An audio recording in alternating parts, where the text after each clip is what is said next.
pirate gold, play that blues, you know, or you find it hard to cope. You're hungry, cold, tired and broke.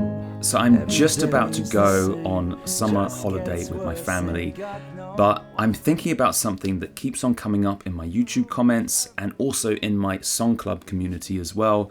A lot of people keep asking similar questions or having similar problems. It's the same topic that keeps on coming up over and over again, time after time, and people keep on getting overwhelmed by trying to record their songs at home. And if that's you, then you're not alone.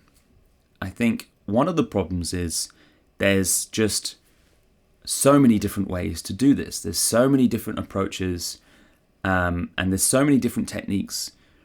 And by the way, I'm talking about just recording guitar and vocals as a singer-songwriter, solo guitar and vocals, nothing else. And even that in itself can be overwhelming, because even just guitar alone, there's so many different ways to do it. There's so many different approaches, and especially if you look online, and particularly here on YouTube, you know, there's, including me, there's lots of people giving advice and techniques and different ways to do things, and you know, and it's just all subjective. It's really anything with sound, with audio, it's all really subjective. And you need to find the best way that fits you and your style. So today I wanted to look at a very minimalist but also budget approach to recording just a performance.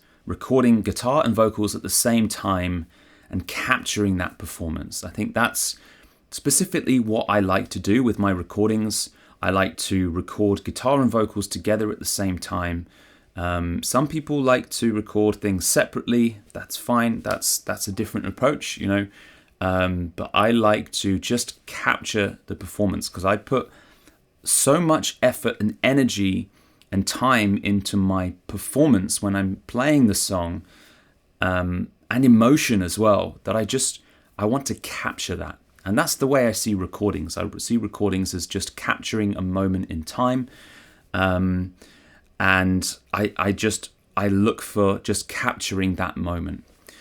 So we're going to look at this. We're going to look at a very minimalist, simple approach. I try to make it as simple as I can. Obviously, nothing, when it comes to recording, nothing is super simple. There's complexity in even the most basic of setups, but I'll try and make it very, very simple and easy for you to follow and look at, and maybe you get some inspiration with this. But hey, if we're just meeting, then hi, my name's Fabian Holland. I'm a guitarist, singer and songwriter, and on this channel I talk a lot about recording and performing as a solo singer-songwriter. So if that's something you might be interested in, then please consider subscribing. So for the microphone, we're going to use this No Hype Audio LRM2. It's actually a ribbon microphone, but it's pretty budget friendly. It's put together here in Europe, and it has just a really nice warm tone to it, really nice low end, but it also has a lot of clarity as well. So I think this will be a really good mic to use for this setup. And then we're going to go into the Zoom H4n Pro to record it. So we're not going to use a computer. I've done lots of videos on this. This is one of my favorite handy recorders. It's been out for a long time, but it's one of the most popular ones. It also comes with a stereo pair of condenser microphones on the top, but we're not going to use them today. So you can actually use you can use a handy recorder that doesn't have any microphones as well, you know, in this particular setup. But it's actually really nice and useful to have these microphones on top, just in case you want to use them. These actually sound really nice on acoustic guitar as well. But we're not going to use them today. We're just going to use a very simple one microphone setup. But this sounds really nice. It's a really simple, high quality recorder. Preamps are really good. This is the Pro version. They do a H4n, which is a bit older, which is definitely cheaper. But I like the Pro. It just feels a bit more rugged, you know. There's definitely there is some, it's made of definitely plastic, but up here it's all metal and it feels definitely, you know, solid. But yeah, I've had this for years. It's also not a bad price considering what you get. You get these really, really nice sounding microphones, and just a really nice handy recorder. So we're going to go for just a very, very simple one mic setup, just straight into this recorder. Of course, you don't have to use this particular recorder. There's lots of other ones on the market, and you know, for this setup, because we're using an external microphone, you can actually go, if you have a handy recorder like this, you can get ones without microphones, and they're literally just a couple of external mic inputs, a couple of preamps. I think on Zoom's latest versions of their handy recorders, they have something like this. And there's one more piece of gear that I'm going to be using today that I want to talk about, and that is the Triton Audio Fethead. Now, this is essentially a little preamp that will give me up to 20 decibels of clean gain on my ribbon or dynamic microphones. You don't use this for condenser microphones, it's just for your ribbon and dynamic microphones, because usually, especially ribbon microphones, require a little bit more gain from the preamp. So if you have a preamp that maybe struggles a little bit, and I mean, the preamps on the Zoom are really good. I really like them. They're really nice and clean, and they give me plenty of gain. But when it comes to ribbon microphones, they just struggle a little bit, and it's just nice to have a little bit more headroom. And the Triton Audio Fethead will give me that. Another great thing that the Triton Audio does is it stops the phantom power from getting to my ribbon microphone. So unlike condenser microphones, which require phantom power to work, and if you don't know, phantom power is a small electrical signal that passes through the cable from the preamp or interface or recorder, whatever you're using, and it goes to the condenser microphone, and it powers the condenser microphones, so they require 48 volt phantom power. But ribbon microphones and dynamic microphones don't require phantom power, and specifically ribbon microphones can be damaged if the phantom power does get to them. So basically, the Triton Audio Fethead will go in between the Zoom recorder and my microphone, and I can still put phantom power on the Zoom recorder because the Fethead actually requires phantom power. So I put phantom power on, it powers this, and this is able to send me more gain to my ribbon microphone, but it doesn't pass on the phantom power, which will damage my ribbon microphone. So I actually almost always use these when I'm using ribbon microphones, because, you know, just in case I hit the phantom power button or it's just left on from last time, you know, this will just give me a little bit of protection for my ribbon microphones. So I kind of always make sure I try and use these. And these, you know, you can get other ones, like the Cloud Lifter is also one. You know, there's lots of these different type of things, little preamps, in between preamps that are designed to go in between your preamp or interface or recorder and your ribbon microphone. So the Triton Audio Fethead is definitely cheaper than a Cloud Lifter, but if you want to go even cheaper than this, then you can go for the Clark Technic Mic Booster CT1. I've tried this. It also sounds really good. Maybe not quite as good as the Triton Audio, but yeah, it will definitely do the job, and it's definitely cheaper than the Triton Audio. So I'll link both in the description down below, and also everything that I'm using in this video as well, so you can check it all out in the description down below. So once I have my mic set up and I have it plugged in to the Zoom recorder with the Triton Audio in between, the first thing I'll do is I'll experiment with different positions within my room, because what I don't want is I don't usually want to be right smack bang in the middle of my room, because that tends to be where most of the reflections sort of come together. So every room, if you imagine the room a bit like an instrument, because it is, it reacts the same as any instrument. You put sound inside it, and the sound waves bounce around and reverberate, and every room is different. But have a listen when you're playing. This can be without the microphone. This is what I do. I listen to how my room sounds, and I usually start with the microphone placed just directly towards me. Let's say I have my guitar. My guitar is the mic is pointing towards the sort of the 12th fret of the guitar, roughly speaking, and it's about 30 or so centimeters away. I don't want to have it too close, because if I have the mic too close, then it's gonna pick up either too much of my voice and not enough guitar, or the other way around, too much guitar and not enough voice. I generally like to have it further back away, and then it's a little bit more equal in terms of the balance. You can make judgments on how it sounds in real time as you're doing it.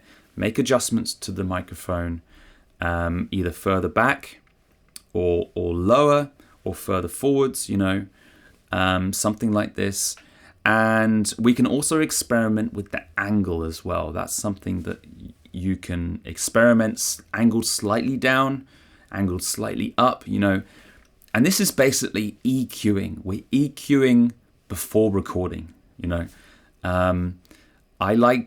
is where I spend most of my time in the recording process. After the recording is done, I pretty much have my sound, once I press record. I do very, very little in terms of EQ, in terms of post-editing, stuff like this. I tend to not really edit my songs much. It tends to be just one take things, So I try to get the best sound that I can before I hit record. When you're using ribbon microphones, you need to be aware of the polar pattern. And the polar pattern is where the microphone is picking up, Like on a ribbon microphone, it's a figure of 8 polar pattern. So it picks up directly in front of it and also directly behind it, and it rejects the side. Both sides it rejects. So be aware of this. It can pick up a lot of the room. So you really need to be aware of the microphone placement when it comes to this. So polar patterns, I think, a little bit like the lens on a camera. This is a super wide lens, so it picks up like a lot of my room. You can see a lot of my room. And compared to a different lens where maybe you just see like my head, for example, that's very similar to polar patterns. And different microphones have different polar patterns. Some microphones have adjustable polar patterns, so you can change them on the microphone itself. But this is how I see polar patterns. So if you have a ribbon microphone, then just be aware of that polar pattern. It has a very specific polar pattern that it's figure of 8, picks up directly in front of it and also directly behind it as well. So once I feel like I've got the best position of the microphone that I can, I'm pretty much just happy with the sound, then I will start doing the takes. Go, Everett, go, play that blues, or you find it hard to cope. You're hungry, cold, tired and broke.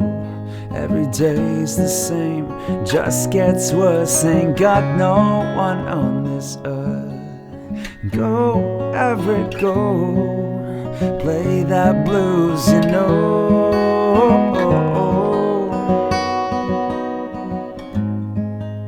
Play that blues,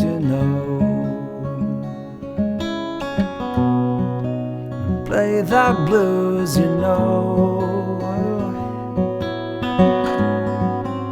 Play that blues,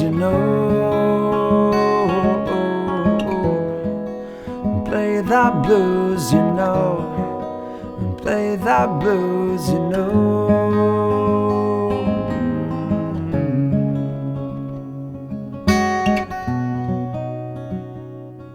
A lot of people, especially singer-songwriters, don't actually practice the act of recording.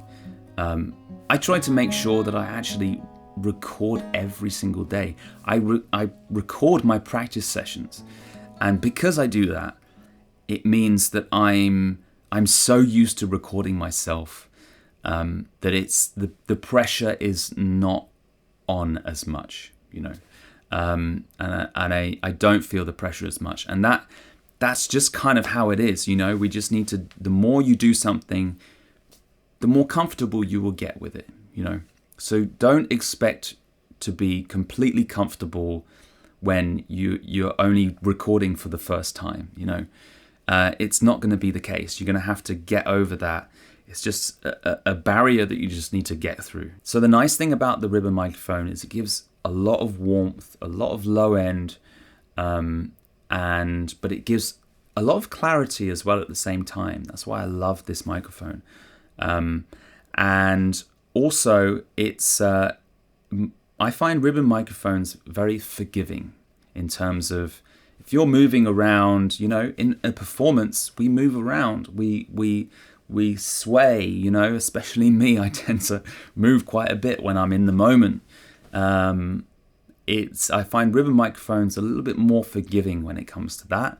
It won't, the volume won't drastically go down if I move the angle of my position slightly, you know. It'll kind of stay relatively good, you know. So I hope you got some inspiration from this video and maybe you feel a little bit less overwhelmed. Don't forget, if you want to join my song club, then link for that is in the description down below. It's a free community full of other great singer, songwriter, guitarists, really, really great people in there. And there's also a free mini course part of that, which is all about recording guitar and vocals together at the same time as a singer-songwriter. So make sure you check that out.